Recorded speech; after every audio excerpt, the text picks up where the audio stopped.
Edgar. Edgar, can you hear me? Jonathan, is it really you? Easy. Easy. Save your strength. I'm getting you out of here.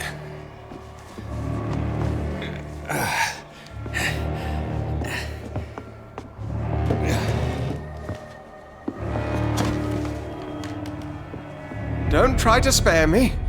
As a physician, I know all too well when it's too late. Punctured lung, broken ribs, and internal bleeding. An accurate diagnosis, wouldn't you say? Edgar, what happened? They wanted me to confess. Beat me black and blue.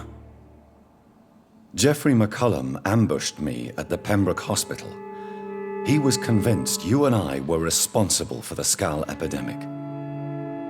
I never imagined that self-righteous fanatic would dare to attack us in the open. What became of him? I put him in a somewhat delicate position when I made him an immortal. Really? You sure that was the wisest course of action? Time will tell. The most intriguing part of his accusation was that you and I were the pawns of some ancient vampire. William Marshall. Yes, they tortured me to make me confess the same nonsense.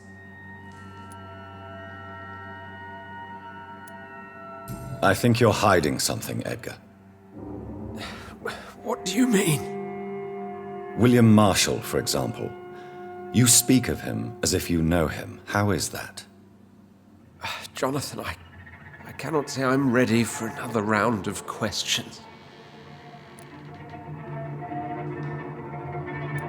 What can you tell me about William Marshall? Not much. History paints the story he was the greatest knight who ever lived. Amongst the immortals, he had a yet greater legend. Why is the Guard of Priwen so obsessed with him? He was the only ancient vampire to escape the first great hunt launched by the Guard of Priwen in 1854. They believe he's an evil creature plotting his return. Why would he deserve such a reputation? I cannot say. The Brotherhood of St. Paul's Stole has next to no intelligence on him. All I know is that he's supposed to be the oldest of all the British vampires. Why would the Guard of Priwen believe you and I created the vampire epidemic? Maybe due to our profession? Because I offered you shelter in my hospital. While investigating the epidemic, I read some of McCullum's findings. I think you have some explaining to do. I have nothing to hide, Jonathan. Nothing at all.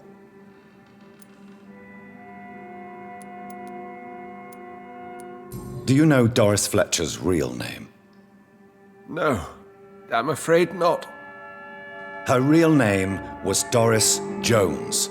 She was the daughter of Harriet Jones. What do you want me to say, Jonathan?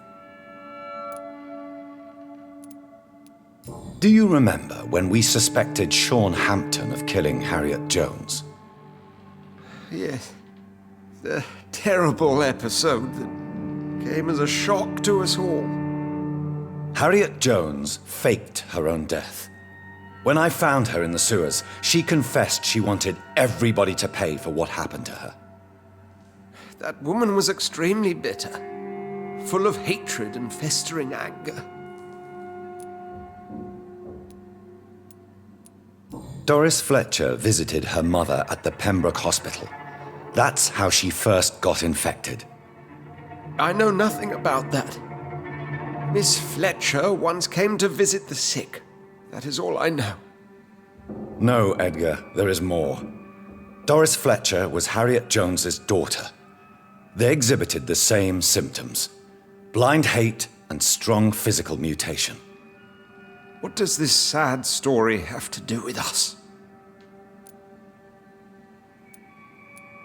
Come on, Edgar. Don't you see the pattern here?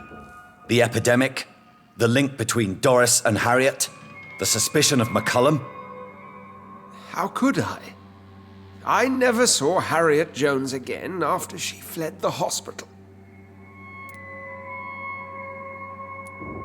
Do you know where we are?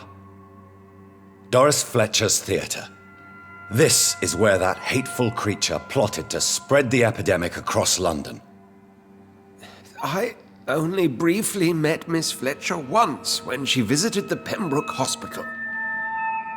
You say it was to see her mother. She seemed like such a sweet and graceful woman. My point exactly. The disease turned her into a bitter soul, driven by vengeance just like her mother. A symptom of all the infected patients. Certain diseases are known to produce similar effects. Rabies, for example. And rabies is not the devil at work. Doris and Harriet shared more than a hidden family bond. They were the embodiment of the epidemic and are linked to the Pembroke Hospital. Come on, Edgar, this is no coincidence. I swear I'm at a complete loss. All I did was administer vampire blood to cure old Harriet. There was no evil plan, no diabolical plot. You did what? I tested the regenerating and healing properties of vampire blood on Harriet Jones. My only intention was to find the cure for influenza, I swear. Whose blood did you use? William Marshall's? Mine? Lady Ashbury's. While transfusing her with human blood, humanely appeasing her hunger, I also kept samples of her blood for my research. You used her blood on Harriet Jones? My God, Edgar, that's unethical. You betrayed 2 of your patients at the same time. How dare you judge me? Must I name the alarming list of your victims? We are both deceivers. But at least I know I'm a monster. You have worked beside me. You saw what I'm doing at Pembroke Hospital.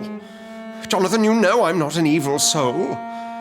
Just another victim of this tragedy.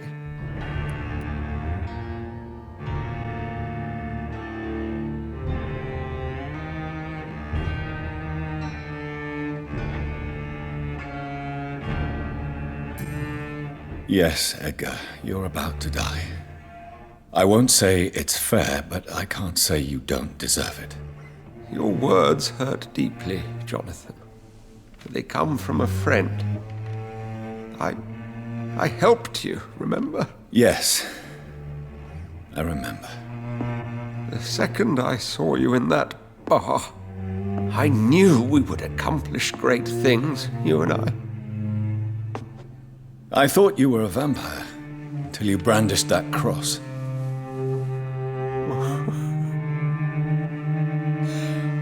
You looked so lost when you opened that door. For a few seconds I thought you were there to kill me. I think we were both afraid. And now, I feel true fear. Is there an afterlife? What will become of me when I'm dead, Dr. Reed? I really cannot say, Dr. Swansea. In the end, life betrays us all.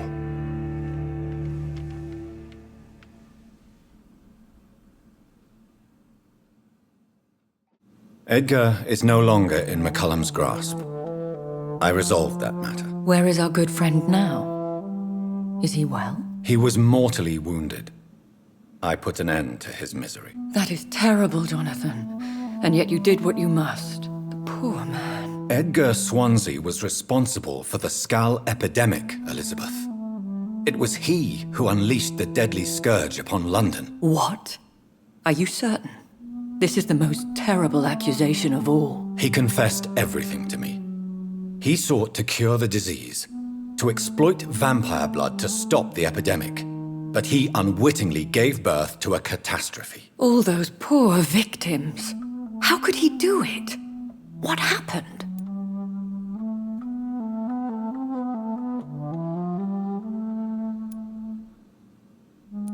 Edgar gave no heed to ethics. His theory could have been proven to be correct, but he abused the confidence of his patients to test it. I must say I'm shocked, Jonathan. Who would have thought it? And the poor patient. Let me guess. It was Harriet Jones, was it not? Yes. That explains how Doris Fletcher was infected, and how she became an Ichor.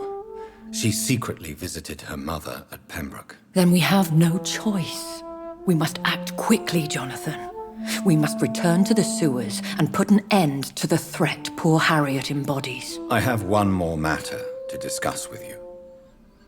Harriet Jones was the primary case, but do you know what a healthy carrier is? There is a tone in your voice that frightens me, Jonathan. What are you trying to say? It was your blood Edgar used for his experiment on Harriet Jones. What?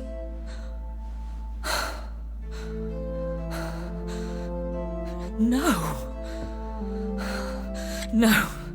This can't be. Oh, God. Elizabeth, are you all right? No, I have to go. What do you mean? Leave me alone. Save the city, Jonathan. Save what can be saved. Elizabeth, I need answers. Why did your blood Stay cause away this? from me. Please. I swear I never was your Wait! enemy. No! Elizabeth!